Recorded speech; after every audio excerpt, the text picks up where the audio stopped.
खबर मोतिहारी से है, जहां पर हाल ही में हुए विधानसभा चुनाव के बाद ढाका विधानसभा का मामला अब हाईकोर्ट पहुंच गया है। बता दें कि यहां भाजपा के विधायक राजद से महज 178 वोट से चुनाव हार गए। पूर्व विधायक पवन जायसवाल ने ढाका में फर्जी मतदान को लेकर हाईकोर्ट का रुख अपना लिया है। पूर्व विधायक ने कहा कि यहां 298 मतदान निवेश मतदाता विदेश में रह रहे लोगों के नाम पर वोट हो गया, जबकि 3 जेल में बंद हैं और 40 मृत लोगों के नाम पर वोटिंग हो गई है। तो लगभग 40 वोट ऐसे पड़े जिनका 2 जगहों पर नाम था, दोनों जगह पर पोल हो गया। वोटिंग के दिन भी फर्जी मतदान को लेकर 6 FIR दर्ज की गई। 3 पचपकड़ी थाना में, 3 पुंडवा चैनपुर थाने में मामला दर्ज हुआ। कुल 15 गिरफ्तारी हुई। ऐसे कई आधार बनाकर पूर्व विधायक ने कोर्ट को सबूत के तौर पर दिया है। पवन जायसवाल ने दावा किया है कि 1000 से अधिक दूसरे राज्य में काम कर रहे लोगों के नाम पर फर्जी मतदान करवा लिया गया है। उन्होंने अपना शपथ पत्र दिया है कि हमने चुनाव के दिन मतदान नहीं किया और फिर भी वोट पड़ गया। इस पूरे मामले में पूर्वी चंपारण के जिलाधिकारी ढाका, SDO साकेत कुमार, चुनाव आयोग सहित राजद विधायक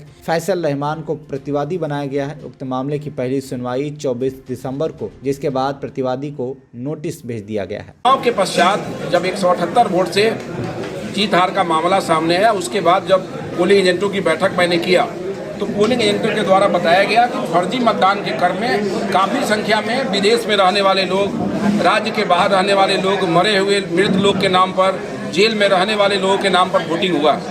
तो मैंने इसका जांच पड़ताल शुरू किया। तब मामला सामने आया कि 298 ऐसे लोग हैं जो विदेश में थे और उनके नाम पर ढाका विधानसभा में वोटिंग हो गया 11 तारीख को। 45 ऐसे लोग थे जिनका जो मृत हैं उनके नाम पर वोटिंग हो गया। 41 ऐसे लोग थे जिनका 2 जगह नाम है ढाका विधानसभा के मतदान केंद्रों पर, उनके नाम पर वोटिंग हो गया। और 3 लोग ऐसे हैं जो जेल में हैं, उनके नाम पर वोट गिर गया। 1057 लोग ऐसे सामने अभी तक आए हैं जो राज्य के बाहर रहते हैं, उनके नाम पर वोटिंग हो गया, जिन्होंने शपथ पत्र करके भी देना शुरू कर दिया।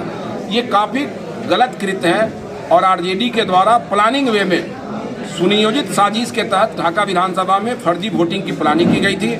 और इन लोगों ने प्रथम फेज में ही शुरू से ही फर्जी वोटिंग कराना शुरू कर दिया, जैसा कि माना जाता है कि भाई फर्जी वोटिंग लास्ट में कुछ हो जाता होगा। तो ये कोर्ट में मामला है। कोर्ट में पहली सुनवाई कल हुई है। सभी पक्षों को कल नोटिस इशू हो गया है और हाई कोर्ट, सुप्रीम कोर्ट का नियम है कि 6 महीना में ऐसे मामलों का सुनवाई समाप्त करना है। अगर पक्ष विपक्ष कागज प्रस्तुत करता है तब, क्योंकि पिटिशनर हम हैं और मेरे पास सारे डॉक्यूमेंट्स तैयार हैं, हम इस मामले में सक्षम हैं कि सभी प्रमाण देने को तैयार हैं। इसलिए मुझे पूरा विश्वास है कि 178 का अंतर है जीत का और 178 दिन से पहले ढाका विधानसभा का निर्णय माननीय उच्च न्यायालय के द्वारा हो जाना चाहिए।